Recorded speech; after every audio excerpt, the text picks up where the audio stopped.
Se jiġu wassal lilkom minn Beauty Wisdom, Game Breaker, Kicks Boutique Gym u The Barber Room.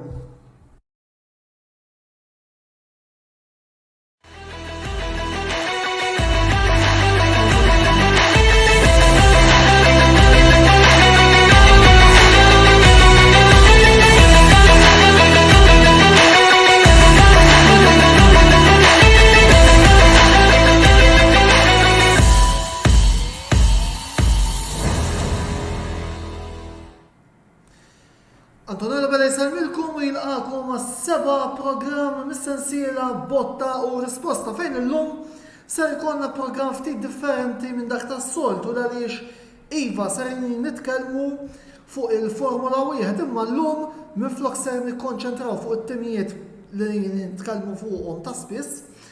Ser kont nitkellmu fuq it-timijiet ħansejħulhom hekk tal-parti medju baxxa tal-klassifika dan għaliex il-lejla miegħi għandna tliet rappreżentanti ta' timijiet illi ħanejdulhom hekk qegħdin lejn il-parti ċentrali tal-grid.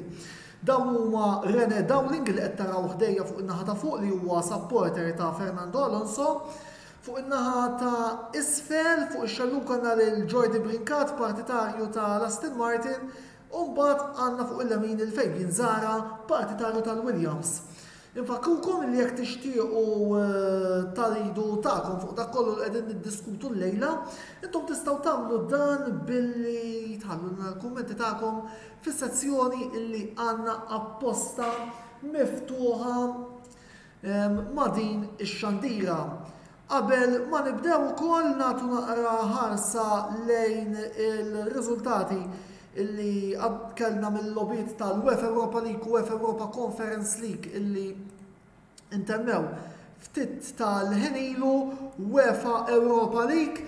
Cristiano Ronaldo jiskurja l-ewwel gowl tiegħu f'din il-kompetizzjoni jekk kif Manchester United jirbħu 2-0 għand Sheriff Tiraspol. Jispikkaw ukoll ir-riżultati tal-Lazio li kisbu telfa kbira ta' 5-1 ġewwa Danimarka fil-waqt li l-Feyenoord rebħet 6-0 kontra it-tim ta' Sturm Graz. Ferencváros jirbħu 1-0 ġewwa Monte Carlo u il-Freiburg tirbaħ 3-0 fil-Greċja kontra it-tim ta' l-Olympiakos. UEFA Europa Conference League mbagħad l-Alkmaar tirbaħ 4-1 mal-Vaduz, it-tim Ukren ta' Dnipro 3-1 kontra l-Apollo Limassol.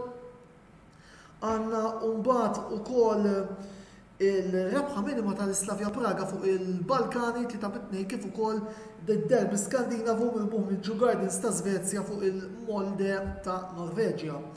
Matul il-programm tal-lejla aħna se nkunu ukoll qegħdin naġġornawkom fuq il-logħbiet Roma Helsinki mill-UEFA Europa Conference League.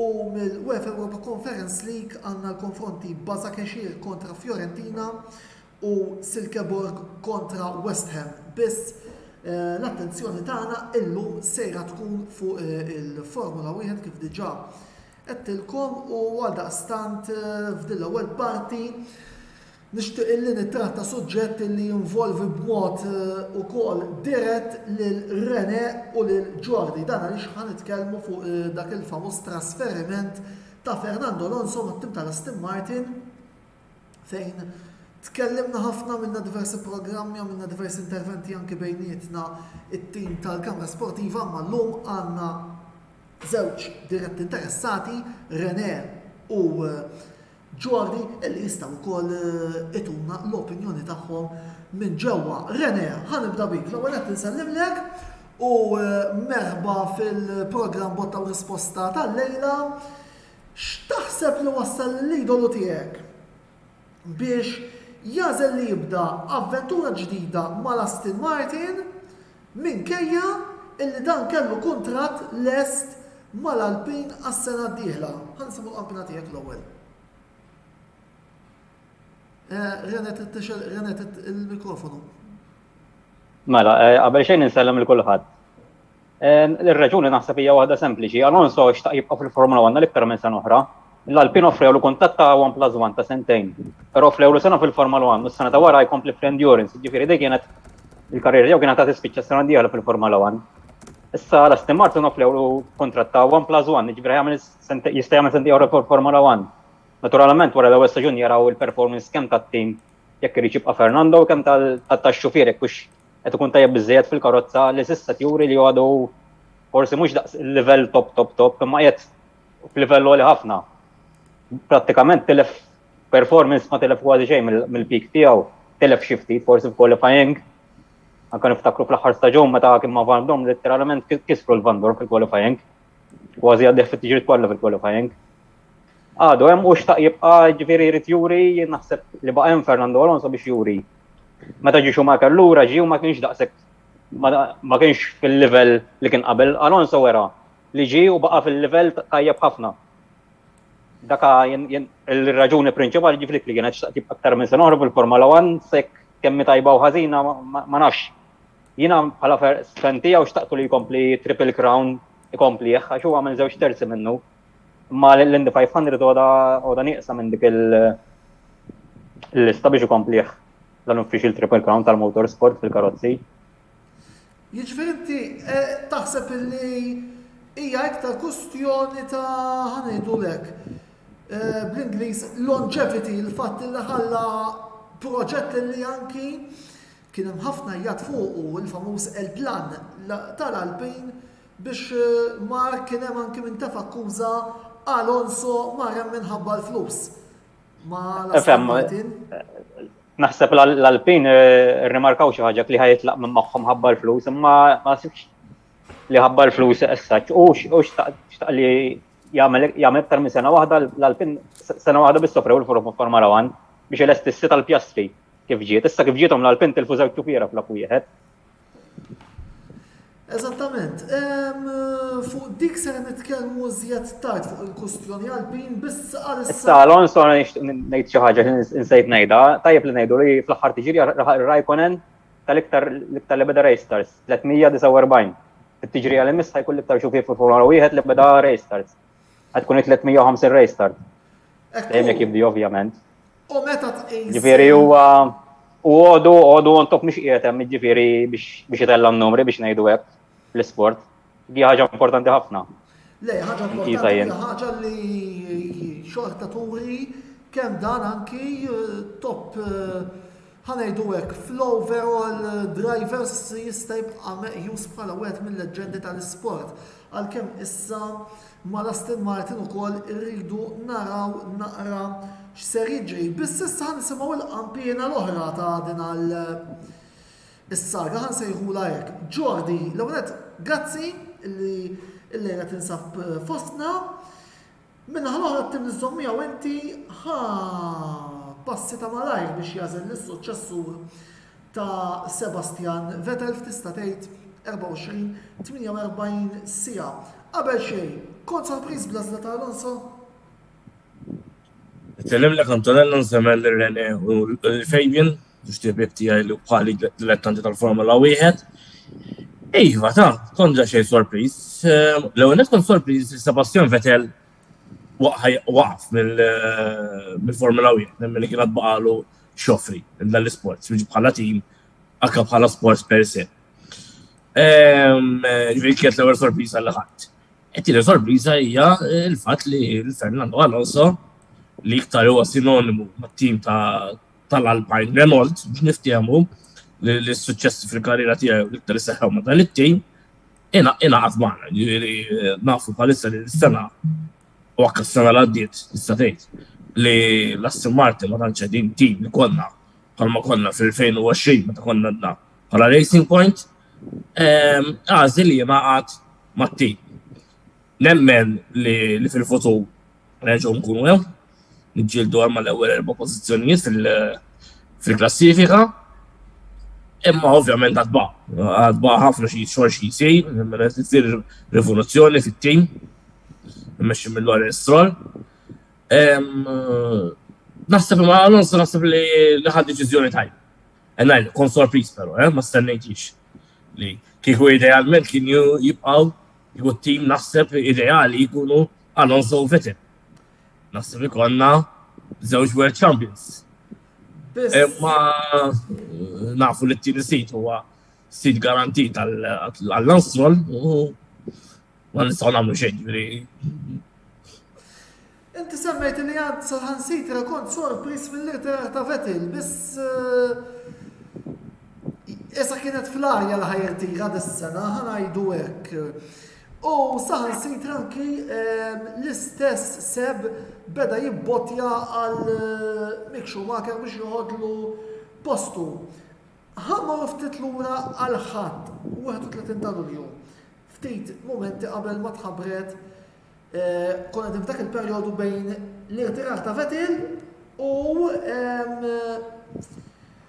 il-tħabbira ta' Alonso. Min ħsibt li seta' jkun is-sewwieq li jieħu post Vettel u għaliex? Ifhimni, diffiċli biex għalkemm Schumacher beda kif għattajjeb inti kien qed jissema' ħafna ġufier Ġermaniż. Niftakru li magna Mercedes ukoll. Però naħseb li Schumacher għad baqal biex ikun ma' tim jitla tim ta' nofs il-klassifika. Għalkemm Aston Martin qegħdin fejn qegħdin, nemmen li huwa tim ta' nofs il-klassifika. Mhuwiex tim fejn qegħdin mhuwiex il-vera Aston Martin, ma nimmaġinax li qegħdin fuq quddiem tim ta' fuq quddiem mal-ewwel 4 timijiet, imma nimmaġina li qegħdin kieku jiena li tim qed jiġġieled mal-Alfa Tauri, McLaren u Alpine. Jiena kont naħseb li kienu ħajmorru għal Ricciardo. Però ovvjament nemmen li Alonso huwa għalkemm l-età naħseb huwa investiment iktar sostenibbli lejn it-tim. Le, ma mebda dubju minn dan li issa se ġibni għal domanda oħra illi anki serdu ftit il-kumment ukoll l-ewwel tiegħek u mbagħad ta' René. X'jista' jieħu Lance Stroll mingħand Alonso? Nafu kemm dan issewwi fosthom anki jiena nemmen illi qiegħed hemm għal xejn għaliex ma naħsibx illi għandu dak it-talent meħtieġ illi għandu bżonn sewwieq tal-Formula 1, anki nazzarda ngħid hemm sewwieqa li huma aħjar minn Stroll imma jinsabu barra mill-Formula 1, x'taħsbu li Stroll jista' jieħu mingħand Alonso? Stroll nimiex l-ewwel staġun tiegħu fil-Formula 1, niftakru jiena Stroll kien għadu mal-Williams, kien isuq ma' Sirotkin, bħala kellu xufier komprat miegħu, kellu l-Perez, ġifieri nafu li Perez mhuwiex xufier ħażin, anzi mhux xufiera favoriti tiegħi. Ovvjament kellu l-Vettel għandu lil Alonso, ġifieri da żgur qed isuq ma' żewġ World Champions. Ġifieri nimmaġina li kemm mingħand Perez u kemm mingħand Vettel, nimmaġina li jekk kellu jitgħallem xi ħaġa jitgħallimha. Dan kemm il-sena oħra baqalu biex jitgħallem. Dan l-ewwel jiena xufier interessu staġuni biex jitgħallem hawnhekk. Dan niftakru issa huwa l-first driver tat-tim, dan l-istaġun u anke staġun li għadda b'mdu tal Perez u ħall ir-rwol tal-first driver. Ma nafx ġifieri kieku mhux għax missieru għalkemm mhuwiex ħażin ma tal-qiegħ bħalma kien jinnaf niftakru fil-passat viċin bħal Marcus Ericsson jew kif semma ftit tal-ħin ilu Van Dorn. Ġifieri dak huma li xufiera tal-qiegħ. Imma niftakru wkoll s-swar rebaħ Grand Prix. Imma nemmen li u ġab diversi podium. Ngħix 3 podium ġab s'issa, m'iniex ċert. Imma dar juri x-xaf, imma ovvjament juru ma juri x-xaf, postu huwa garantit. Bħalma huwa garantit immaġina ta' Latifi, mal-Williams. Fuq it-tinsiġġu tal-Williams però se nitkellmu naqra żied minn quddiem. La semmejt il-Williams, Jordi, issa jandaħlu naqra l-fejbin ukoll fil-kredu, l-ewwel qed meħba lura fil-xandiriet tagħna tal-Kamra Sportiva. Issa fuq is-sitwazzjoni tal-Williams kif qedna se nitkellmu naqra żjed tard. Għalissa xtaqtek ittini ftit l-impressjoni tiegħek ta' kif qed tara din is-sitwazzjoni minn barra fejbin. Nixtieq nirringrazzja tal-opportunità tal-lum ukoll. Jiena lija kienet daqsxejn ta' xokk fil-verità li Alonso sejjer mal-Aston Martin. Alonso wieħed mill-favoriti tiegħi, ġifieri għalkemm jiena qatt ma saq mal-Williams, bħalissa nista' ngħid blatlaq li huwa l-iktar driver favorit fuq il-grid. Però jiena kif qed nara dil-ħaġa li Alonso sejjer pass lura bħala tim, għax l-Alpine qegħdin on the up u l-Aston Martin nafu fejn qegħdin. Issa, però huwa gwadan kbir ta' l-Aston Martin li ħajkollhom xufier bħala Alonso, u parti minn hekk jista' jagħti l-każ li Alonso jaf b'xi ħaġa li aħna hawnhekk ma nafux. Ġifieri pereżempju ġew ġilli rajna timijiet li kienu fuq l-aħħar tal-gradwatorja u sena ta' wara sparaw il-fuq. Ġifieri speċjalment meta jkunu f'daqshekk flura u jkunu timijiet tajbin bħal Aston Martin, ġifieri daw kif semma diġà Jordi, meta kienu Racing Point daw kienu veru minn ta' qudiem, ġifieri il-talent qiegħed hemm bħala tekniċi u. Ejbi, kemm naqtalek daqsxejn diskorsok, meta kienu Racing Point, daw ġabru tim fallut li kien il-Force India. Ġifieri il-Force India kienu spiċċaw taħt admission li ma kellhomx min imexxihom. Ixtra minn Lorenzo bħala Racing Point u mbagħad niftakru li fis-2020 għal Face Pro Lew vera kien il-kurazza kkupjata imma ġabu il-xiem diversi jaslu fejn kellhom jaslu. rebħu fil-Bahrejn u tilfu t-tielet. Qatar. Ġifieri talent hemmhekk qiegħed, ġifieri għalhekk qed ngħid, ġifieri meta ġieli jkun hemm timijiet bħal daw li jkunu fuq wara, fis-staġun ta' wara ma nafu xejn kbir li jitfgħu investiment kbir fuq is-sena ta' wara u jisparaw l-qudiem. Jalla jkun hekk għax ma nixtieqx nara Alonso jerġa' jkun fl-aħħar tal-postijiet tal-gradwatorja u fit-tliela, ġifieri ma jixraqlux li jkun dak il-post. Minn daqshekk naqbel ħafna miegħek Fabian. Rena l-aħħar kelma qabel ma mmorru l-ewwel blok ta' pubbliċità. Temmen illi l-Aston Martin verament jistgħu jagħtu il-materjal li Alonso għandu bżonn biex jerġa' jirritorna b'mod regolari fuq il-podium?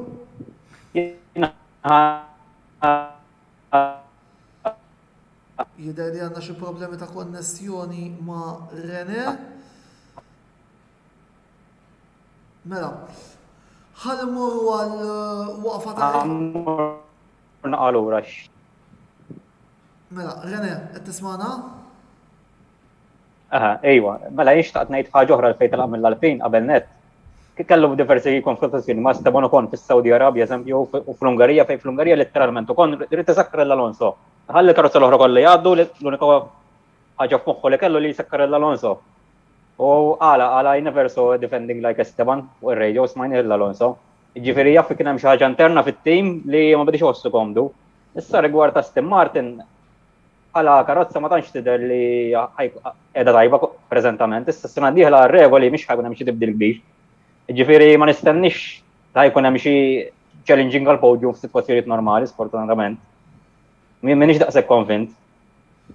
Jien iktar kif diġà qed l-ewwel irid jibqa' fil-Formula 1 u jara jieħda b'sena jara kif ħadd tkun il-livell tal-karozza.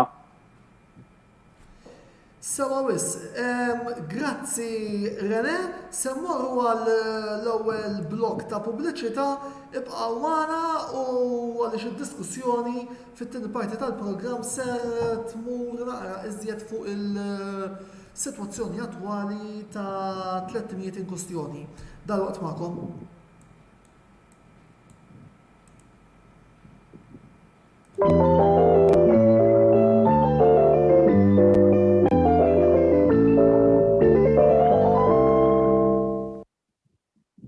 Call of Duty, FIFA 23, żewġ logħbiet li huma familjari ma' ħafna gamers. Żewġ logħbiet li issa tistgħu ssibu għand Gamebreaker. Iva, sewa smajtu, Gamebreaker qegħdin jaċċettaw il-pre-bookings għal dawn iż-żewġ logħbiet fil-verżjonijiet ta' PlayStation 4, PlayStation 5 u Xbox li għandhom ikunu fostna fil-ġimgħat li ġejjin. Allura x'qed tistennew? Qasbu kmieni u kunu żguri li jkollkom kopja ta' dawn il-logħbiet fuq il-pjattaforma favorita tagħkom mingħand il-ħanut li dejjem offra garanzija fil-qasam tal-logħb diġitali. Game Breaker, l-aqwa logħb tal-PlayStation, Xbox u Switch.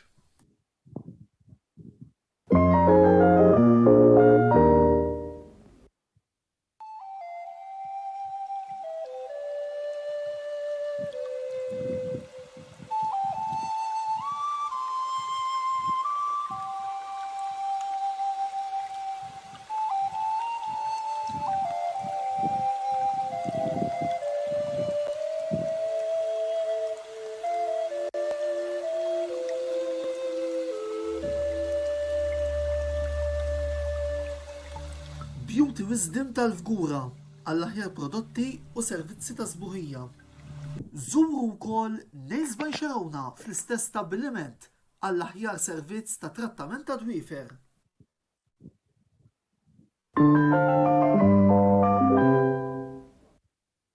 Ilab u irbaħ flimkien mal-kamra sportiva u Kicks Boutique Gym. Kull ma trid tagħmel huwa li tafas like fuq ix-xandira botta u risposta li qed taraw bħalissa u tafas follow fuq il-paġna ta' Kicks Boutique Gym. Jekk tagħmlu dan, intom titlu biċ-ċans li tirbħu sħubija ta' xahar ma' Kicks Boutique Gym li jinsab ġewwa Daniels Shopping Mall fil-Ħamrun. Bir-rebbieħ eventwali jitħabbar fl-ewwel programm tax-xahar ta' wara tas-sensiela botta u risposta. Kicks Boutique Gym, il-post ideali għalik biex issir iżjed b'saħħtek u tħossok iżjed aħjar.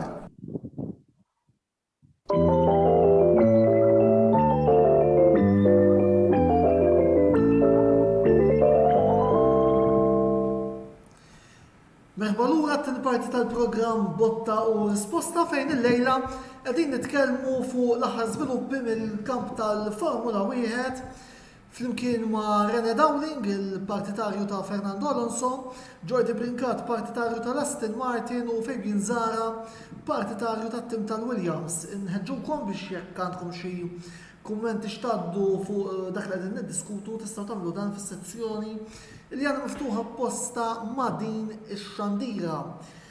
Nibdew issa t-tieni parti tal-programm fejn se nitkellmu fuq is-sitwazzjoni attwali tal-kamp tal-Formula 1 u Fabian, naħseb bħalissa the man of the moment, jekk mhux the team of the moment huwa l-Williams wara li rajna dik il-wirja kbira ta' Nick De Vries f'Monza fejn fid-debut tiegħu appuntu spiċċa fil-9 post. Fid-9 post, eżattament.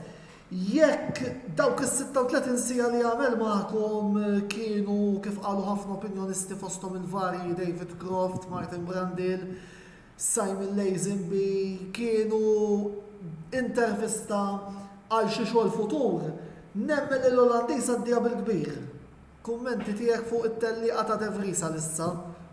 Iva, impressjonani dan il-ħadd, ġifieri dana pratikament irreplace l-Albon u naħseb li għamel il-tedliqa li kien ħajamel Albon. Ġifieri mingħajr esperjenza ta' xejn li karozza ma jafix. Ġifieri iktar mill-riżultat ta' 9 post jiena rajt il-prestazzjoni. Il-prestazzjoni li għamel inxilu iżomm il-pass mal-karozzi l-oħra, il-Latifi ġifieri ma għasna diskutu fuqha.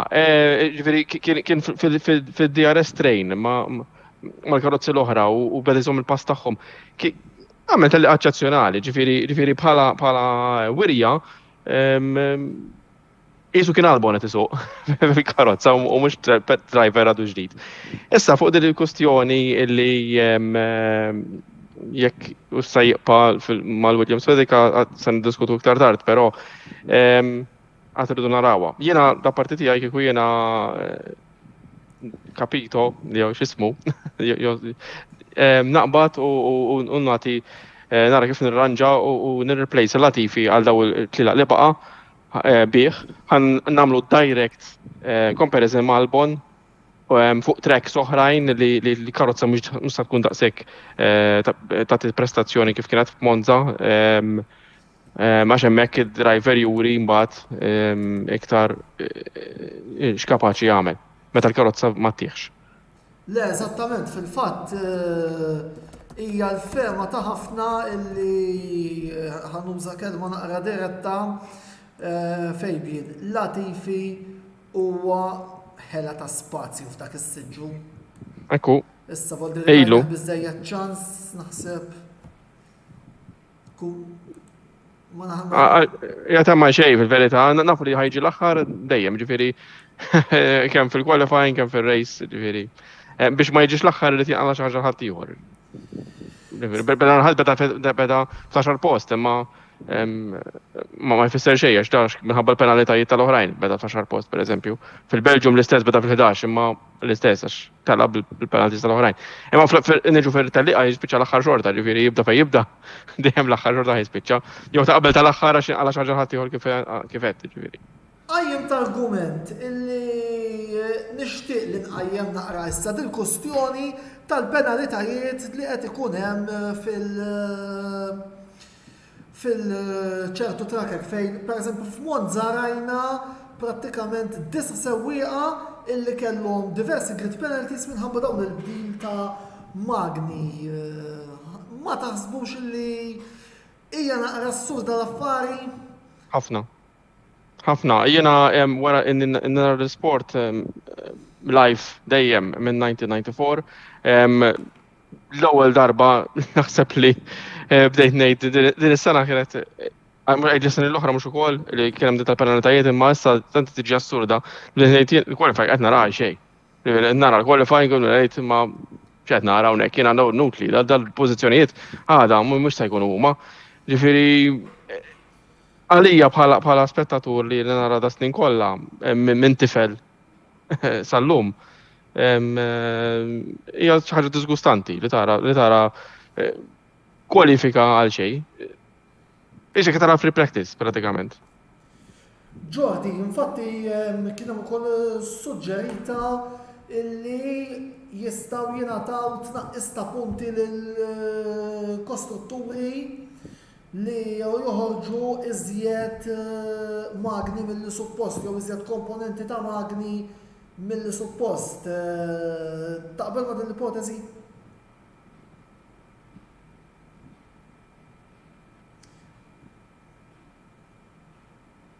Jordi, il-mikrofon. Ma naqbix, le, għax m'għandix għax timmidel magna tirrifletti r-riżultat li jkun ġab it-tim.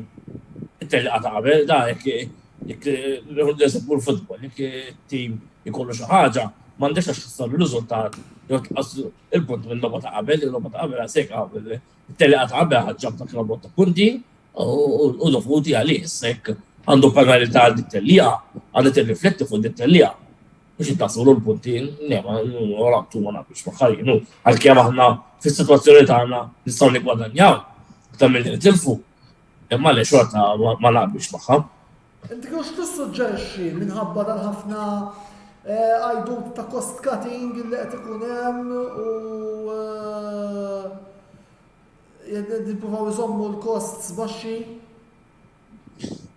Ifimri, di tal-penalità li jkun fattur pozittiv nara fiha hija li timmijiet żgħar bħal Williams, bħal Alfa Tauri, bħal Alfa Romeo, ikollhom iċ-ċans jitilgħu fuq quddiem tal-grid, ovvjament il-karozzi ta' quddiem huma ferm superjuri u it-tim couple of laps daw ħerġu l-superawhom. Infatti rajna l-Verstappen, per esempio, Il-Verstappen ġiġgab jisiru beda mill-16 u mill-16 post, ġviri rebaħ kaxkar it-tellija. U għedna rawa li meta kien Verstappen wara karozza inqas veloċi tal-kważi ġifiri jersaqlu biex ħalli jgħaddi. Isu xoqla għal-kemm qed jiġi tal-pożizzjoni, isu back marker. Minħabba l-istess raġunijiet imma għax ma jridx li joqgħod jaħraq it-tajers għal xejn. Ikett il-karozza ta' xejn jista' jkollu inċident. It's not worth it, just let him go. Ħalli jgħaddi u da. Jiena għalija jista' jiraw xi bniedem konservattiv ħafna l-isbaħ qualify jkun dik ta' sija sħiħa jissiltu bejnietom. Alla Jena dik. l-ideali, nerġgħu morru għal dak iż-żmien, late 90s, early 2000s, jkun hemm sija sieħa. Efem, il-fattur ta' knockout, ħanajdu hekk mhux daqshekk ħażin, għax inti. Jien ġobni l-sprint, eżempju. Il-knockout. Xorta, tkun jew xi maltem, jew biex tara xorta t-timijiet, xorta minn għandu jinqala, minn għandu u telefit ċans, minnu tajjeb ħajbqa fuq qoddim. Li ma jkunux daw il-penalitajiet, it-timijiet iż-żar ta' wara, l-erba' timijiet iż-żar ta' wara, dejjem ħajġu eliminati, xi ħadd minnhom ħajġi eliminat fi qualifying one. Rena kellek xi kumment. Mela, jena joġbun l-sprint, ta' semmu l-qualifying, jena l-konċett tal-sprint joġobni l-sprint qualifying. Issa fuq il-magni, xi deterrent irridu kun hemm, ġifieri, ma jistax ikun jekk hemm 3 magni fi staġun. Xi ħaġa tittamel biex forsi twaqqaf jew tnaqqas u sovja strategikament kulħadd qed jieħu l-penalti Monza u Spa fej faċli tagħmel l-overtakings. Ejja ngħidu 3 magni forsi għal 22 telli għal ftit. Jekk irridu vera nkunu ġusti għalmenu tellaħħom 5. Ħanejdu hekk. Għajjimtu korjera konċett interessanti ħafna da tal-kwalifika sprint. Jiena personalment joġobni ħafna dan il-konċett. U barra minn hekk, jien pereżempju format ieħor tal-kwalifiki li kien joġobni, dak li kien jintuża fl-2003-2004-2005 fejn konna naraw. Għalep waħda.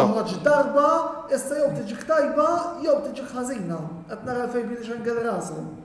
Ma tantx jien toġobni dik jiena tal-one lap. Kienet isa għax inti kien joħorġu wieħed wara l-ieħor, skont kif ikunu għamlu il-ġimgħa, l-ħinijiet il-ġimgħa. Kien joħorġu s-sibt. Issa imma dik imbagħad kien ikollok pereżempju min jaf kien hemm ikun hemm ix-xita, pereżempju fin-nofs il-kwalifika, allura min ġab l-aħjar ħin li suppost ħajkun l-aħħar wieħed li joħroġ ħajspiċċa l-aħħar. Fimti, kien ġili ġraw, ġifieri dal-affarijiet, meta darba kienu provaw dik il-one lap qualifying kienu għamlu għamma bejn fuq darbtej, fuq il-ġimgħa u s-sibt kienu combined sessions imma ma tantx fi 2005, però ma tantx ħadmet isa kienet li kien jagħmlu lap mbagħad il-lap ta' wara aw il-ġurnata ta' wara jagħmlu lap oħra u jagħmlu jiġu combined il-ħin ma ukoll ma jisimha ħadmitx. Ġifieri jiena di ta' knockout kif qed inti l-ewwel ma ddejjaqniex ta' barra. Però l-sprint ma toġobni xejn għal raġuni. L-sprint inti għandek jisu tellieqa. Sewwa, il-qualifying, il-riżultat għaset ikun, il-pole position qed ikun issa s-sena oħra kien min iġib min jispiċċa l-ewwel fil-sprint. Issa llum min iġibu l-ġimgħa, ġifieri min isu l-ġimgħa saret il-qualifying biex jieħu l-pole position veru. Nara falsa. Inti jew għandek race, jew għandek qualifying. Qualifying qed tiġiret mal-ħin. U apparti minn hekk inti waqt l-sprint, ma xorta mhux qed naraw dak il-ħsieb tal-sprint kien li naraw ħafna overtaking u ħafna ġlied. Fil-verità huma ma jagħmlux hekk. Id-drivers jagħmlu jikkonservaw il-pożizzjoni tagħhom jekk mhux ma jkunu se jiġġieldu għal xi punt. Għax daw xorta asħaq li jkollhom xi inċident u jibdew l-aħħar fil-ġurnata ta' wara.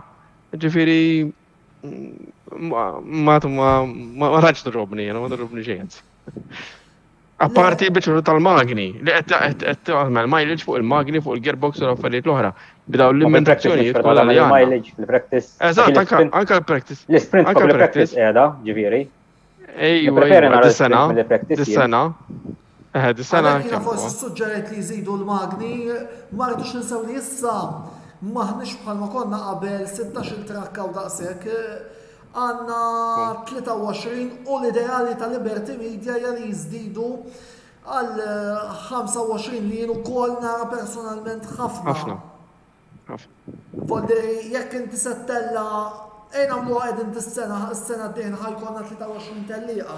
Jekk inti settella. 24 tellaw ħajtalkuna mis-sena d-dieħla. Eżatt, 24. Iżda tużit, mek għandek 24 telliqa, ipprova kunna proporzjonat. 6 magni, 4 tiġrijiet, għall-inqas tkun Però anka di tal-cost cutting tal-magni, kif kollhom iċ-ċans. Fil-kwalifiki. Kif ikollhom iċ-ċans, it-timijiet ċorta ħajblu għal-magna, ġifieri cost cutting u le, ġifieri il-cost cutting fejn jidħol magni, huwa daħħal fil-wiċċ u ħanilek għalxiex. Illa għaliex inti meta inti qed tagħmel dak l-investiment kollu biex toħloq 4 magni biss, ġifieri jiġu 8, orajt li Mercedes għandhom oħrajn, Ferrari għandhom oħrajn. Per bħall-Alpin, semmu l-Alpin. Nsemmu l-Alpin. L-Alpin il-Renault kemm jagħmlu? Kemm il-magna jridu jagħmlu? Huma tlieta fis-staġun, mela jridu jagħmlu 6 u forsi jkollhom 4 oħra spare. Ġifieri dawn jagħmlu dak l-investiment kollu għal 10 magni.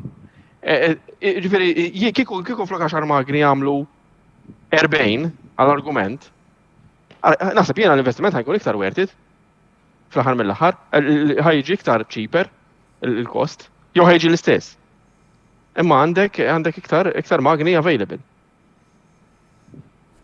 Tajjeb wis, mela ħalli mmorru issa għalik Rene u ħan nitkellmu naqra issa fuq l-Alpin illi jidher li għandhom vantaġġ tajjeb fuq il-McLaren għall-battalja ta' raba post u dan grazzi għal konsistenza ta' Alonso illi b'xi mod dejjem qed naraw inaqqar il-punti għaw u jnaqqar il-punti hemm, konferma tal-kapaċità kbira illi għandu is-sewwieq Spanjol. Kemm inti konfidenti li finalment l-Alpin jistgħu jirbħu din it-tellieqa tar-raba post? Fem minn naħa tiegħi iktar nippreferi l-Alonso jispiċċa qabel ukoll mill-Alpin jispiċċa qabel McLaren għall-team. Però jekk kif qed tajjeb inti bħala punti, jekk tara l-punti li tilef eżempju fl-Awstralja fil-qualifying kien qiegħed kien kważi ġejjed tieni kieku ma kellux dik il-problema bid-downshift fejn spiċċa qabad. Kien l-Saudi Arabia rtira, għandek l-istess l-aħħar tiġrija Monza, waqfitlu l-Magna rtira wkoll. U kien hemm eżempju l-Awstrija niftakru fl-isprint baqa' waħħal kellu jibda minn wara, ġifieri kieku beda kif kellu jibda kien jibda ferm il-qudiem fit-tiġrija kien jiġib iktar punti. Jiġifieri tqis il-punti li telef anke fil-Kanada kellu fejn jiġib podium ukoll, kellu problema l-power unit u spiċċa telef ħafna pożizzjonijiet. Bħala karozza l-Alpin deret ħafna ħira minn McLaren kważi matul l-istaġun kollu. Stennejna iktar f'Monza kienu ddisappuntaw naqra anke iktar għal-ġimgħa kellhom pastajjeb ħafna fil-practice. Però fit-tiġrija ddisappuntaw. Issa s-serkis li ġejjin forsi t-tnejn li ġejjin jiffavorixxu forsi daqsxejn iktar McLaren. Anke però l-Alpin għandhom update ukoll fit-tiġrija li ġejja, update tal-floor jkun importanti wkoll. X'il-McLaren peress għandhom iktar drag, forsi ż-żewġ tiġrijiet li jmiss ħajffavorixxihom. Li nara vantaġġ ukoll Ricciardo qed nara jisu tilef il-motivazzjoni għal kollox. Għax Alonso veru ħiet, imma Alonso dejjem motivat, taraħ fil-practice qualifying dejjem motivazzjoni. Ricciardo ilu tilfa minn qabel ma hemm Norris għandu l-kapaċità li jġib il-punti, però l-Alpin ukoll irid juri xi jaf ukoll irid jispiċċa qabel Alonso wkoll. Ġifieri qegħdin hemm iktar potenzjal mill-Alpin bħala biex jġibu l-punti. Bħala karozza daħjar issiru naraw ukoll, però l-McLaren il-karozza rranġat ħafna minn kif kienet fil-bidu tal-istaġun. U l-Alpin naħseb il-punti li tilfu jiswew qares ukoll fl-aħħar tal-kampjonat. Il-punti li tilfu bidu li semmejt qabel. Temmen li ħatibqa' qares il-brassa l-aħħar dil-ġlieda. Ejja, x'nemmen li jirkupraw xi tal-punti tiġriet li ġejjin. Speċjalment fit-tnejn li ġejjin. Anke minkejja l-fatt li l-McLaren saħan nkunu onesti jedni kemm il-darba wkoll f'xandiriet preċedenti anki jien stess prattikament daw qed isqu b'sewwieq wieħed kif qed inti Ricciardo tilef il-motivazzjoni kollha biss mbagħad minn naħa l-oħra dak il-Lando Norris li qiegħed b'saħħa kbira iġib il-punti. Għandna kumment mingħand Joseph Calleja illi qed jgħidilna illi bħalma għal pratikament qabel ma kumment l-Alfejn preċedentement li Nick De Vries iridu naraw ġo track oħrajn, però żgur li għandu talent aħjar minn Latifi, ma nafx tixtieq twieġeb il-Joseph qabel ma mmorru għal Jordi. Fabian. Naqbel 100% mal-kumment u għax Latifi kif għadna qiegħed hemmhekk biex isaħħan siġġu u jiġi l-aħħar, ġifieri. Ta' min, De Vries intu ħanka ċans din is-sena stess kieku jien. Fit-trekki oħrajn. Jordi, minnaħa l-oħra, kif tiġġudika l-istaġun tal-Aston Martin s'issa? Jien nimmaġina li stennejt xi ħaġa iżjed mill dawk il-25 punti li għandkom s'issa fil-klassifika le? Ma tax jista' qisu bħala staġun pożittiv, anzi, ngħidlek li huwa staġun għal minn is-sena l-oħra. Is-sena l-oħra ġibna żewġ podiums, la wieħed minnhom ġie kkanċellat, imma l-sena ġifieri għall-ammont ta' flus li hemm investiti fit-tim. Ma nafx, ġifieri kellha high hopes, imma minn 10 ma ddikx iktar minn żewġ punti li tim, diżappuntat ħafna. Sennejt ħafna iktar mit-tim. Meta tqis regoli ġodda, karozzi kważi kollha l-istess, imma diżappuntat ħafna. Jordi, dis-sena però. Nista bil-karozza. Il-karozza mhijiex tal-livellu. Ninnotaw eżempju li akka fil-qualifying, imma naqtaw kważi ma nagħlix ix-xufiera jekk hux it-tnejn li huma wieħed minnhom żgur jinqala fi Q1, jiġifieri meta tibda tellieqa, meta tibda mit-18 il-post, 17, 16. Kemm m'intix ħadd jekk ħadd titla' l fuq, m'intix ħadd tikkompeti għal ħafna punti, jiġifieri dejjem qegħdin nispiċċaw jew l-10 post, jew 11 post, jiġifieri punt wieħed l-ewwel hemm.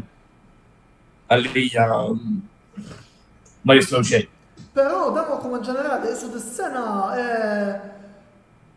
qed naraw li t-timijiet motorizzati Mercedes ħanajdu hekk jekk sa ċertu punt neskludu l-Williams kollha ishom kellhom dik l-islamp. Il-Mercedes orajt issa ishom jidhru li qed jinġabru ftit għalkemm għadhom ma rebħux tellieqa dis-sena. L-Aston Martin ukoll marru ħażin, il-McLaren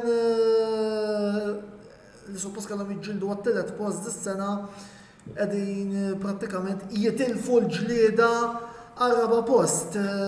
Jordi u Fabian għax iktar li kont interessati taħsbu li hija xi problema mainstream fit-timijiet Mercedes jew kombinazzjoni li dawn il-timijiet mhumiex qed irendu din is-sena daqskemm forsi kien mistenni. Possibbli li għandha x'taqsam, però naħseb li mhux il-fattur prinċipali tal-problema għal daw it-timijiet. Naħseb li huma marru lura iktar milli ħabba l-power unit. Naqbel ħafna ma' Fabian fil-fatt tara l-inna u l-Williams, t-tnejn iż-żewġ timijiet qegħdin nokkupaw l-aħħar żewġ postijiet fil-klassifika u normalment dejjem nispiċċaw ninqaraw għartu li jitlaxi xufer wieħed minnhom fi Q1 it-tnejn li aħna. U issa ovvjament magħna hemm il-ħass, ġifieri l-ħass dew tajjeb fil-kampjonat imma qed naraw ukoll qishom qegħdin jaqtaw lura wkoll li huma Magna Ferrari. Nasu is-sena ma' Mercedes kollha t-timijiet li għandhom il-Magna Mercedes kollha jisu qatgħu lura. Però naħseb l-akbar disappunt huma għandna kemm l-Aston Martin u kemm il-Williams. Minn ħadd tim tiegħi disappuntat ħafna mit-tim. Meta tqis l-ammont ta' investiment li sar li qed timbena fabbrika ġdida, l-ammont ta' sponsors li hemm, ġifieri flus hemm, investiment hemm, ma nafx x'qed jiġri ġifieri. Tajjeb wis, grazzi Jordi Jien nixtieq nżid xi ħaġa bħala power unit l-Alpin qiegħed tajjeb. Ma mhux daqshekk reliable bħala power unit l-Alpin. Sewwa wis, imma sa dan it-tant ifhem l-Alpin ngħidu hekk tjiebu li għamlu l-karozza mraġġet ħafna mis-sena l-oħra. Fuq il-podju naħseb jiena dis-sena. Tqis li l-Alpin żewġ karozzi, il-Mercedes għandhom minn karozzi. L-Alpin fuq żewġ karozzi biss ilu jittestjaw u qed jiġġieldu għal raba' post lill-McLaren. Eżatt. Vina hija l-Alpin anzi kellhom staġun pożittiv ħafna jien fl-opinjoni tiegħi. Jekk jieħdu raba' post kif jidher li l-affarijiet li tqis żewġ karozzi mhux bit-tminja, jiena hija kellhom staġun pożittiv ħafna. Naqbel jiena. Staġun li fil-fatt Jien naħseb li tilfu ħafna punti, speċjalment Balonso. Ekku, veru. Ġifieri Il-Kanada qed tiġi frasi. Kanada kellu ċans jiġġiela tal-podium. Meta problemi li kellu. kellhom staġun pożittiv. Le, wastaġun pozitiv bla dubbu fil-fatt kull ma tjonqoshom fil-ferma tiegħi l-Albin li jitilgħu fuq il-podju illi b'xi naqra fortuna u xi inċidenti l-għamlu li nemmen illi jistgħu jagħmluha. Ħalli nifqu ftit tal-blokki ieħor ta' reklami kif nidħlu lura ser inkomplu id-dibattitu għal dastant ibqgħu magħna.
Ilab u irbaħ flimkien mal-Kamra Sportiva u Kicks Boutique Gym. Kull ma trid tagħmel huwa li tafas like fuq ix-xandira botta u risposta li qed taraw bħalissa u tafas follow fuq il-paġna ta' Kicks Boutique Gym.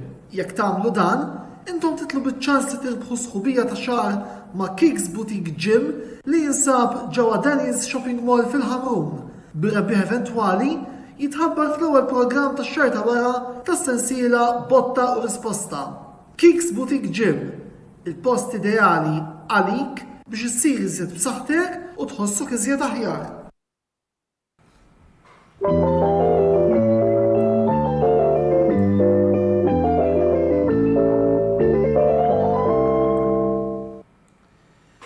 Merħba lura t-tielet parti tal-programm tal-lejla, botta u risposta l-produzzjoni ta' diskussjoni li kull nhar ta' ħamis qegħdin intellaw fejn il-lejla qegħdin niffukaw naqra fuq it-timijiet iż-żgħar tal-Formula Wieħed ħanidulhom it-timijiet li qegħdin fil-parti ċentrali medju baxxa tal-klassifika l-lejla kif qegħdin taraw miegħi għandi l-partitaru ta' Fernando Alonso, René Dowling, għandi il-Jordi Brinkat, supporter ta' Aston Martin u partitarju ta' Williams li huwa Fabian Zara. Nerġa' nfakkarkom li jekk tixtiequ tgħidu tagħkom fuq dak kollu li lejla qegħdin niddiskutu, intom tistgħu tagħmlu dan fis-sezzjoni tal-kummenti illi għandna apposta ma' din ix-xandira.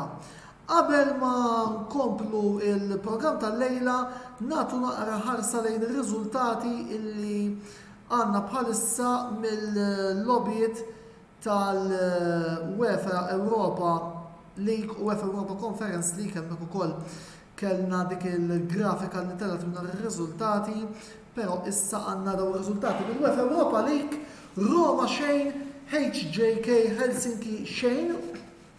U r-riżultati ieħor li nixtieq ukoll niġbed naqra l-attenzjoni tiegħu huwa dak ta' l-Union Saint-Gilloise illi qegħdin ilva fid-drota u wieħed b'wieħed kontra l-Malmo iżda tajjeb li ngħidu wkoll b'sodisfazzjon kbir illi il-plejer internazzjonali Malti Teddy Tewma għamel l-assist għal goal li eventwalment skurja Christian Burgess ta' San Gilloise fi 17 minuta. Nieħdu pjaċir ukoll illi għandna sportivi lokali minn Malta illi qegħdin jagħmlu wkoll isem bħalma qed jagħmel appuntu Teddy Tewma f'kompetizzjonijiet tal-UEFA. Mill-UEFA Europa Conference League kumbat Başakşehir xejn, Fiorentina xejn u West Ham United illi attwalment għandhom rebħa konta ta' 3-1 kontra Silkeborg ta' Danimarka wara illi d-Daniżi marru fil-vantaġġ il-tim ta' West Ham irnexxielu jiskurja 3 goals. Ovvjament dawn il-lobbiet se jkunu qed inżommukom aġġornati fuqhom matul il-kors ta' dan il-programm appuntu botta u risposta li qegħdin nagħmlu din il-ġimgħa. Niġu issa biex nkomplu id-diskussjoni tagħna flimkien mal-mistednin li għandna. U issa ħammor lura għas-suq ta' trasferimenti fejn fost is-siġġijiet li għatfadal vakanti għall-istaġun li ġej għandna diversi postijiet vojta fosthom mal-Alpin, Haas u Williams. Għandna nistennew iżjed sorpriżi meta tqisu illi hemm diversi sewwieqa bħal Nick De Vries u Mick Schumacher li għadhom imdendlin. Fabian ħanibda bik. Jiena minix qed nimmaġina illi Nick De Vries ser jibqa' barra, biss jidher illi fil-kamp tal-Williams hemm sewwi ieħor Logan Sargent tal-Formula 2 illi qiegħed jeddet iċ-ċansijiet ta' De Vries. Milli rajt xi jumej ilu qed jgħidu li hemm xi driver ieħor li jista' jkun li għandu kontratt diġà. Jista' jkun Għandek xi isem frasek? Le isem m'għandix, però ma tistax ġifieri jista' jagħti il-każ li De Vries xorta ħejqa barra. Ma nafux għal min bdew jirreferu. Li tkun ħasra li De Vries jibqa' barra, però kif forsi smajtu wkoll hemm xnijat oħra li jista' jkun anke kemm Riccardo jew anke Schumacher jingħaqad ma' tim tal-Williams. Issa il-kwestjoni Schumacher ftit xi xahar ilu kien hemm ukoll meta nqarat li Schumacher mhux se jibqa' taħt il-kappa tal-Ferrari li kien hemm l-Audi mid-dera interessati li jidħlu ma' tim tal-Williams fis-snin li ġejjin. Jiġifieri u rridu qishom li jkollhom driver Ġermaniż bil-lest mat-tim. Allura dik tista' tinfluwenza d-deċiżjoni li Schumacher jiġi mal-Williams.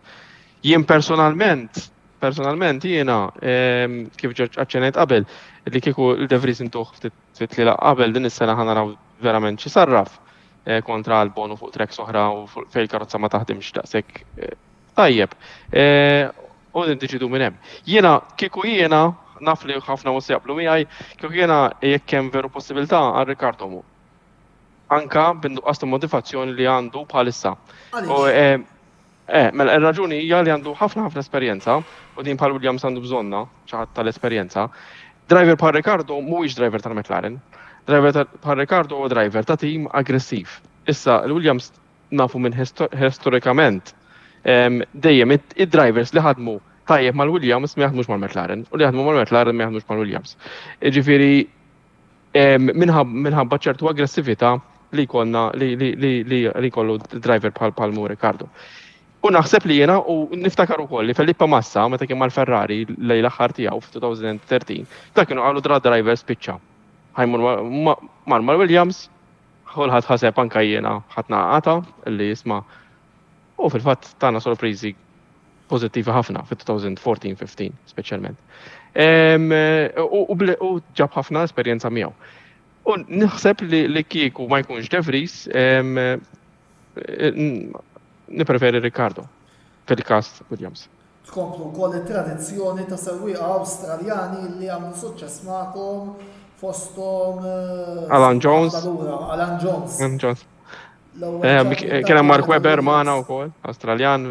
Mark Webber ukoll ma kellux riżultat ħsiena mal-Williams tiftakar. Fl-ewwel sena 2005. Monte Carlo wkoll. 2006 mbagħad il-karozza veru kienet diżastruża u dejjem kemm Magni Cosworth kienu dejjem jaqbdu. Ma dik l-istorja fejn jidħol Williams. Timijiet oħra kien hemm ukoll bħala l-Fatari kienu jinnegozjaw ma' Colin Herta minħabba jekk jitlelhom Gasly għal mal-Alpin. Però dik il-problema ta' super license mid-dera. Jien ma nistax nifhem kif il-federazzjoni mela taċċetta il-Formula 2 u l-Formula 3 u rajt għax dak huma r-rankings li jitilgħu bihom super license u ma taċċettax l-indikar li huma series ħafna iktar kapaċi mill-Formula 2 u ħafna iktar għolja mill-Formula 2 u Formula 3. Jiena npoġġija second place wara Formula 1. Ġifieri Infatti il-Formula 2 u l-Formula 3 jena nqisom bħala ħanu sa terminu tal-futbol ħalli forsi minn qed isek min jifhem. L-under 21 u l-under 18. Ekku. Per eżempju, Jordi, sewwi illi inti familjari miegħu minħabba li jagħmel ukoll diversi perjodi ma' tim l-żomm miegħu inti fil-diversi denominazzjonijiet qed jerġa' jitfaċċa l-isem ta' Nico Hülkenberg imsemmi mal-ħass u ma' minn tant sewwieqa ma' l-akbar rivali tiegħu Kevin Magnussen. Kif qed tara dik is-sitwazzjoni tiżvolġi qabel xejn? Taraħ ideali lil Hülkenberg għat-tim ta' Gunter Steiner? Jien fuq hekk għandi idea, ma nisma' lilek l-ewwel. Hülkenberg għat ma kienx xufier li vera prometta, dejjem inserta meta ma xi tim biex kien forsi ħaseb ħajmur l-aħjar imma dejjem jieħu falsa stikka u t-tim li jiffirma miegħu jaqta' lura. Dejjem hekk ġralu. Iftakar dik ma' Force India mal-Sauber, li dak iż-żmien Sauber kien waħed mill-Force India insertaw qataw lura s-Sauber u qata' lura, meta ġejna qatt magħna mal-Force India. U kien ħadlu postu il-Perez. Minn issa nasib Hülkenberg kiber u nafu wkoll li Hülkenberg ta' wieħed li beda tliela qatt ma rebaħ tiġrija. Le ma nimmaġinax li Hülkenberg ħajjitorna bħala full-time driver Formula 1. Naħseb li Schumacher jirretuq imur mal-Alfa Romeo, ngħid li postu jmur mal-Alfa, u Gasly jirritorna imur lura imur mal-Alpine. U post Gasly jieħdu Albon. Issa jiena Mbagħad il-Williams ikollha is-siġġu White u lażlet tkun awtomatika għal De Vries. Ovvjament Latifi nemmen li għandu siġġu garantit, b'ment li ma jsibux xi sponsor kbir li jaqleb lil dak li jġib Latifi. Issa fil-fema tiegħi ħalli nikkawnterja naqra lil Fejbin hawnhekk. Nara li Ricciardo mal-ħass, xi ħaġa qed tgħidli li Ricciardo u Gunter Steiner huma żewġ karattri li kapaċi Issa jkunu. Minflok Schumacher. L-tim Amerikan jimxi il-qoddim. Hemm xi ħaġa li qed tgħidli kollox possibbli. Naħseb jiena kieku wkoll imur tajjeb. U l-istess u naħseb Gunter Steiner ukoll għandu l-idea li għadni kemm semmejt jiena illi hekk ikollok il-drivers tal-esperjenza inti ħadmur l-qoddim. Jiġifieri anke tnaqqas għal pass. Speċjalment fejn tidħol kwalifika, imma bħala tellieqa ikunu ħafna iktar focused u jikapaċi jġibu l-punti, speċjalment fuq timijiet li qed nitkellmu tan-nofs jew tal-aħħar tal-graduatorja. Issa, Rene, min-naħa tiegħek, all right, inti żommu Fernando Alonso, qiegħed fit-tim tal-Alpin, jiena qed jissemmew żewġ ismijiet anki tlieta b'insistenza li huma Pierre Gasly, issemma dil-ġimgħa anki Nick De Vries u anki Mick Schumacher illi f'kummenti li għadda Ocon lill-ġurnalisti fl-Olanda għallhom li kelli nażel jiena nażel lil Mick Schumacher għax ħabib tiegħi u nemmen li jista' jwassal it-tim fuq quddiem mingħajr ma ninsew il-fatt li apparentement m'hemmx idem tajjeb għaddej bejn Gasly u Ocon. Imma il-fatt illi għandek tim Franċiż b'magna Franċiża u żewġ sewwieqa Franċiżi forsi l-kbarat tar-Renault jafu jitħajħu għal dik ħansejħu dak il-sentiment nazzjonalistiku Franċiż tagħhom biex jaqdu l-ekip Franse ħansejħu hekk għal kompleto. X'taħseb? X'inhu mal-kummenti tiegħek? Jiena naħseb li qabel xejn li taw kuntratt ta' Ocon ta' 3 snin għamlu daqsxejn żball. ġabhom bidej- Għax issa tilfu l-aqwa żewġ ċufiera li kellhom fl-opinjoni tiegħi, il-Piastri u l-Alonso. Issa ħajkollhom jażlu mill-li fadal biex ngħidu hekk. Biex biżammew il-Ocon. Kienet mismanagement tal-kbar tal-Alpini din allura? Le man kot mar Zafner għal isma l-Alonso mhux jinġibtu wkoll, ġifieri ma naħsibx li kienet provajfa eżatt. Però jien naħseb bħala xufier mill-isem l-iktar li msemmi Gasly. Mick Schumacher ma jikkonvinjunix daqshekk jien. Veru għodu żejr ma anka tifraba l-kamjot tal-Formula 2 minn ma ġab pole position kienet is-sena tal-pandemija fl-2020. Ma jikkonvinċini xejn Mick Schumacher jien. Mbagħad għandek il-Nick De Vries, imma Nick De Vries laqqas fil-Formula 2 ma ġabx riżultati ta' barra minn hawn laqqas. Però huwa ċ-champion tal-Formula E ma ninsewx. Ejja ma Formula E, mhux dak Stoffel Van Dorn ċampion tal-Formula E, ma telab post fil-Formula 1.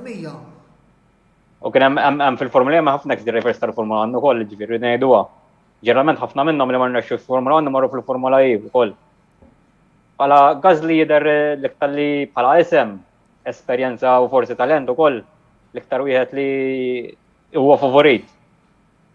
Issa ma ninsewx eżempju Felipe Drogovic dabel tal-Formula 2 ma nafx jistgħu xi morru għalih jien. Drogovic għadu kemm iffirma kontratt bħala sewwieq ta' development ma' tim ta' Aston Martin. Ġifieri għamlu manuvra tajba biex jirreplace Alonso. Meta eventwalment jitlaq. Naraw jekk hux jagħmel sena jew ikomplihom xogħol l-astentejn. Infatti. Però bħala sit naħseb Gasly, Mick Schumacher anke l-fatt li nħallmu mal-Ferrari sinjal li m'għandhomx daqshekk fiduċja fih. Mbagħad anke ex-drivers bħal Giovinazzi forsi tistax tarmihom ukoll laqas. Giovinazzi msemmi mal-ħass ukoll wieħed mill-ħafna sewwi għal hemm msemmi ma' tim Amerikan. Kien hemm minnkom semma l-Alfa Romeo. L-Alfa Romeo naħseb li hemm possibilitajiet kbar li jikkonfermaw il-Guan Yuzu mhux qed nara xi ċaqli f'dak it-tim. Iktar irridu naraw se jiġri fil-kamp tal-Alfa Tauri però fejn kont inħerta Pierre Gasly li s'issa huwa sewwieq konfermat magħhom għalkemm kif qegħdin naraw hemm dan negozjati biex jinħall minn mal-kuntratt. Tistennew xi sorpriża hemmhekk forsi? Pereżempju taħsbu li Tsunoda għamel biżżejjed biex jiġi konfermat? Inqas Furlana wkoll Tsunoda naħseb. Skużani? Ma naħsibx tajja Marija ma impressjonani xejn. Jiena ħafna iktar Ġappuniżi l-impressjonawni, jiena lejja eżempju ħappost Albon, jiena lejja Albon. Ma kellux jitlet postu, għalli għazek tlet postu ma' Red Bull, ħabba Perez, kellu automatikament umur ma' l-Alfa Tauri, bieċa blasit. Issa, l-Honda, liġ, il-marka diretta ta' timu. Infatti, Albon issa firma kontrat fit-tul mal-Williams fejn jidri li firma kontrat tal-3 snin sewwa. Kiva, għalija wkoll. Mela, ħalli niddevjaw ħarira żgħira mis-suġġett tal-lejla. Rene, naf li inti wkoll issegwu l-tlaq tal-moturi, il-MotoGP, u xtaqt forsi ngħidu kemm teħfif fuq il-kampjonat prinċipali tal-moturi fejn rajna l-Fabio Quartararo jibda tajjeb. Biss issa ishom id-Ducati u Francesco Bagnaia qegħdin jirretornaw bi prepotenza kif l-aħħar batelli li kellna rajna suċċessi vasti minant Bagnaia. X'taħseb fuq din ir-remonta? Temmen li Mela, għalissa kif qegħdin l-affarijiet il-mutur Ducati qed ħafna aħjar mill-Yamaha, speċjalment kif bdew il-bidu l-istaġun id-Ducati sakemm sabu s-setup għall-mutur l-ġdid, elettronika bażikament, damu daqsxejn. U fl-ewwel xahar tiġrid Bagnaia kellu 4 DNFs. U Quartararo fil-fatt wara xahar tiġrid wara l-ewwel nofs kellu 91 punt. Wara daw l-4 tiġrijiet kif tajjeb inti d-distak naqasal 30 punt, ġifieri rkupra 60 punt daw l-4 tiġrijiet. Kif tajjeb li nsemmu wkoll id-Ducati għandu minn moturi fuq il-grid. Kont il-Yamaha għandhom 2, ġifieri għandhom wieħed morbidel li tista' tqisu bħala kważi r-Ricciardo tal-MotoGP. m'hemmx daqshekk motivazzjoni qed lura ħafna fil-performance. Waħda mill-affarijiet ukoll li semma Quartararo r-ritorn tal-weekend nafu kollu ħajtorna Marc Marquez wara li rab operazzjoni. Huwa pożittiv, fatt u ma stennix li ħajrritorna dal-istaġun, kienet kważi sorpriża li. Però l-operazzjoni tant marret tajjeb. Anke fejn l-ispalla ġiet fil-pożizzjoni naturali tagħha wara ħafna interventi. Issa sa ukoll MotoGP diġà ġimilu fit-test li kellna Misano. Però problema li hemm jiġifieri għamel runs osra ta' 6 laps, jiġifieri tiġrija sieħa naħseb Aragon ħajlestija. Però issa ma ninsewx li hemm triple header. Triple header, jiġifieri Marquez jibda weekend minnhom u jkollu jieqaf, issa biex nerġgħu niġu lura fuq il-kwistjoni tal-kampjonat. It-trek li jmiss ħatkun żgur Quartararo stess qal li l-R circuit. Il-Yamaha qegħdin nibagħtu bħalissa anke l-Aprilia qiegħda ferm aħjar mill-Yamaha, jiġifieri ikun hemm iktar telf ta' punti jekk Bagnaia tajjeb ngħidu wkoll li mill-aħħar 20 tiġrija rebaħ 10 minnhom u għandek 5 oħra DNFs jiġifieri. Bagnaia bażikament dak il-gap li għandna kienu ta' 30 punt li għandu bħalissa mid-DNFs. Kif diġà kellna 4 minnhom u wieħed minnhom ikunu fejn Nakagami daħal ġo fih Jorins. Jiġifieri telef dawk il-punti jaf kien jiġifieri jissiret ma' Quartararo f'Katalunja tiġrija u jkun rebaħa. Jirkupi 25 punt, kien jiġib 50 qas Quartararo, jiġifieri qegħdin ras imbras ukoll bħalissa. Però issa wieħed irid qis ħaġa oħra mill-sitt tiġrijiet li fadar. Għandna 4 minnhom fl-Asja li ħammru l-ewwel darba minn wara l-pandemija. Li nara ħaġa li tista' tilgħab favur Quartararo kif bħalissa kif jidhru affarijiet Bagnaia qiegħed favorit. Qiegħed fil-forma l-mutur ħafna aħjar, però fix-xita rajna Quartararo għamel passi kbar, jiġifieri jekk ħadamel ix-xita. Eżempju Phillip Island imsemmi jagħmel 4 staġuni f'ġurnata waħda. Irridu naraw kif jaffettwa l-affarijiet. Il-Ġappun ukoll wara l-Aragon għandna fej Bagnaia mistenni kompli naqqas il-punti. Il-Ġappun huwa circuit l-iktar hard-breaking circuit, jiġifieri d-Ducati hemm ċans narawhom b'saħħithom ukoll. U wara ħajkonna t-Tajlandja fej Quartararo kellu tiġrija tajba ħafna l-ħalma naf l-2019 fej ġiret ma' Marquez tal-ħallib. Jiġifieri hemmhekk ukoll forsi jista' u t-tempo kollha hemmhekk viċin ta' ġili tagħmel klima tropikali. U mbagħad għandek il-Malasja wkoll it-temp jiġifieri naħseb it-temp ħajla part importanti għax kif jidhru l-affarijiet id-Ducati qegħdin ħafna aħjar mill-Yamaha. U l-fatt li qegħdin bil-moturi jistgħu jkun hemm ċertu team orders. U anke Claudio Domegali fil-fatt l-aħħar tiġrija ma tantx ħaggos Bastianini. Li għamel fil-move fil-breaking break jena għatart, għallu speċi riskajt naqaz żejjed. Ġifieri kif qiegħed nara jisek battalja ta' wieħed kontra ħafna minn nies bid-Ducati peress li għandhom fil-moturi. U l-Yamaha veru għandhom 4 dis-sena, imma għandek Dovizioso ħajkompli l-istaġun, ħajjidħol floku Crutchlow. Qed ngħidu fit-tieni tim tal-Yamaha l-NF. U għandek Binder li tela dirett mill-Moto3, ġifieri u ħajrġa jmur lura tilef postu diġà fil-MotoGP. Issa flok Dovizioso jkun hemm Crutchlow wara ħaseb tiġri li huwa test rider tal-Yamaha ħajrreplace ġifieri kif jidhru l-affarijiet daqsxejn ngħid 55% Bagnaia, u mbagħad it-temp imma nagħmel li jittermina l-kampjonat ukoll. Mela, u biex nagħlqu nerġgħu magħlura l-Formula wieħed fejn ukoll issa ser ikollna żewġ tracker fl-Asja li huma differenti sċertu punt dik ċittadina ta' Singapore u mbagħad immorru għat-trakka leġġendarja ta' Suzuka. X'għandna nistennew minn dan it-tliela?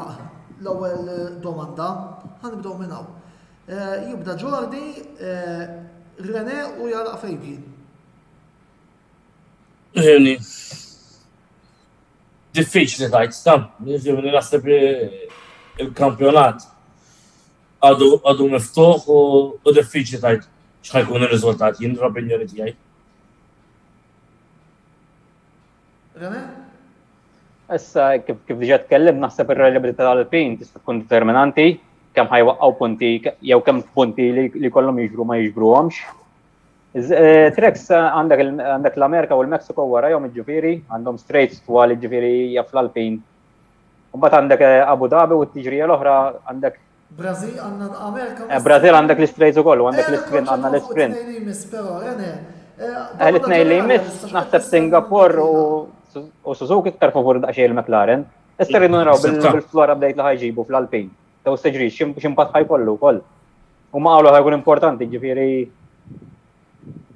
nistennew, rridu naraw jekk di l-aħħar tiġri f'Monza kien one-off jew kien hemm xi nuqqas ta' pass mill-Alpin. Fejn jien? Tal-laqa ta' Singapore dejjem jkun hemm ħafna ġilli jkun hemm safety car u affarijiet li dejjem iġib is-satej isa tal-liqa. Allura ħaġa fuq għadin biċċa U sħana, hemmhekk tagħmel sħana kbira wkoll, ġifieri reliability ġifieri wkoll. Ekku, u hemmhekk ġifieri dejjem ikun għad li laqsbieħ meta jkun hemm xi inċidenti, meta jkun hemm ma jkunx hemm ikun proċessjoni mill-bidu tal-aħħar, imma jekk le iġib is-satej dejjem it-telliqa u min ikun fuq wara bħalna kapaċi naqqa safety car, naqra lak, eccetera, jiġu fuq qudiem u tijatrek diffiċli biex taqbes, ġifieri apparti l-ewwel kantuniera ma tantx hemm fejn mhux l-ewwel kantuniera hemm Mhux l-ewwel kantuniera naħseb fit tal-ewwel settur naħseb. Eżatt, fit tal-ewwel settur, eżatt hemmhekk. So, jien naħseb Singapore jaf tkun interessanti ħafna. Suzuka is-soltu dejjem jinqala xi ħaġa fil-qualifying f'xi tajfun jew hekk, ġifieri stadika. Naraw u ġieli jkun hemm ix-xita. Però Suzuka dejjem sorpriża, trekk hija sabiħa. Kaxxa magħluqa, Suzuka hija veru trekk tal-leġendi ngħiduha kif inhi. Ekku, ma realistikament issa René ġa tkellem fuq l-affari. Temnu illi it-timijiet rispettivi tagħkom tistgħu tisirqu l-punti lit-timijiet il-kbar ħansejħulhom jekk t-timijiet li s-soltu jieħdu l-punti fil-kastar neħna ndawwar għażajra d-domanda jekk jemmix li l-Alpin jistgħu jisirqu xi raba post jew iżjed il-fuq. Darba ħanibda bik René. Jena forsi frasi jekk jagħmlu xi strateġija bħal li kienu għamlu f'2008. Forsi jekk tiftakruha, ta' Pikele daħal ġol ħajt. Eżatt. Li appart ma naħseb FM mhix ħajamluha ġifieri issa taru iktar li ħajtlaq, dak iż-żmien kienet differenti ġifieri. Kien FM dakinhar kien ħaqqu jirbaħ ukoll biex ngħidu kollox, ikollu pass kien sfortunat li waqfu l-karozza fil-qualifying għax kien qiegħed ma toqgħod dejjem. Però Alonso f'Singapore anke f'2017 kien qiegħed fil-podium place meta kien hemm dak l-inċident meta dawk iż-żewġ Ferraris u daħlu ġo fih. Singapore huwa ċirkwit anke fiżikament huwa Alonso għodu tajjeb ħafna. Ġifieri nemmen li anke hija trek li x-xufier jagħmlu differenza wkoll. Ġifieri iktar mill-Alpin iktar Alonso jista' jagħmel differenza wkoll. Singapore x-xufier nemmen li jagħmel. Singapore qablu ħafna Monte Carlo ġifieri x-xufier jagħmel differenza. Però Singapore għandek ħafna iktar sħana, ġifieri fiżikament iktar diffiċli wkoll. U llum darba tkellem Alonso qal il-żgħażagħ tal-lum mhux preparati fiżikament bħal hu wkoll. Taħseb illi fuq il-fiżik ħajdu hekk, it-tama tagħkom hija l-fiżiċità ta' Alonso. Il-fiżiċità u l-kapaċità speċjalment meta għandek street circuit. U nafu li ma tantx jiżbalja wkoll Alonso. Jordi, minn ħatijak, taħseb li tistgħu tisirqu xi ħaġa f'dan żewġ tiġrijiet li ġejjin?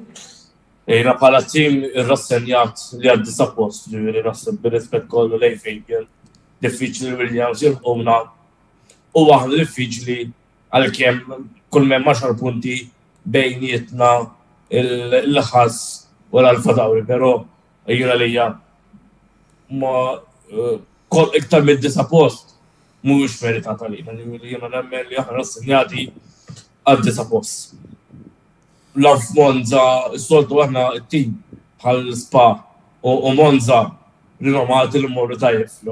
Bħala partitarju kullu kif forward għal-daw ġi Grand Prix, dejjem kollu riżultati positivi. Laf daw ġi ċirkwiti ma ġibdu t-satej kważi riżultat pozittiv ta' xejn. Rassenjat li sa' l-kors ta' il-kampjonat għad-disappost. Fej, jien l-aħħar kelma?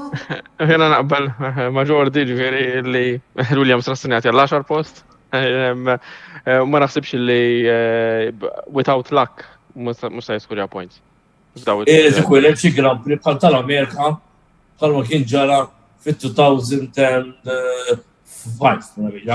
iftakar sew. Meta saqgħu karozzi biss. Iddeċiedu li l-Mercedes jagħmlu telliqa għal-karozzi jħorġu jisuqu huma biss, forsi mmorru tajjeb aħna, ikun hemm karozzi biss.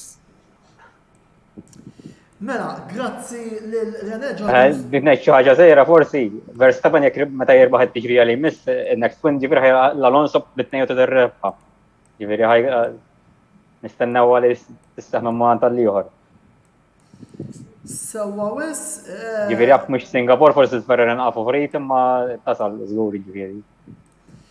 Sewa wis, grazzi l-René Jordan Fabian il-lejla oġobkom tinaqdu magħna għal dan il-programm u grazzi wkoll tmur l-sponsors tagħna li huma Beauty Wisdom, Game Breaker, Kicks Boutique Gym u The Barber Room. Botta u risposta jirritorna il-ġimgħa d-dieħla fejn ser inkunu ukoll fl-istess ħin ser nkunu qegħdin nitkellmu fuq il-BOV Amateur League, ser nkunu wkoll qed niddiskutu t-tielet saf tal-kampjonat tal-futbol lokali, ukoll naraw l-andament ta' dan il-kampjonat fiex inu. Infakrukom illi jekk hemm il-darba qed tilħu il-programm minn issa minn hawn ftit ieħor dan ser ikun ukoll disponibbli għalikom fuq l-istazzjoni uffiċjali tagħna fuq YouTube fejn minn hemmhekk tistgħu ssibu anke l-kontenut kollu li qed inxandru bħalissa prattikament qed inkunu live 3 darbit fil-ġimgħa issa, grazzi wkoll tal-feedback li qed ittuna u anke tal-respons li qed ikollna għal dawn il-programmi. Il-programmi illi imiss ser ikunu dawn illi wkoll qegħdin taraw fil-grafika. L-appuntament li jmiss ser jerġa' jkun miegħi nhar il-ħadd għal-ħabta ta' 23 għall-analiżi tal-logħba Udinese Inter. Nhar it-tnejn jerġgħu jirritornaw Mark Xkembri u Clayton Zamit iċ-ċomba bil-programm Mix Zone fejn flimkien magħhom ser ikunu qed ikellmuna Mark fuq il-logħba Monza Juventus u Clayton iċ-ċomba Zammit fuq il-partit istima tal-ħadd filgħaxija dik bejn Milan u Napoli. Sakemm nerġgħu niltaqgħu il-ġimgħa d-dieħla fejn jidħol dal-programm botta u risposta u nhar il-ħadd għall-analiżi tal-logħba Udinese Inter, jiena Antonello Bela ma tfadalli xejn x'ngħidilkom ħlif grazzi tal-li segwejtuna għall-programm tal-lum. Il-lejl tajjeb u ħudu ħsieb.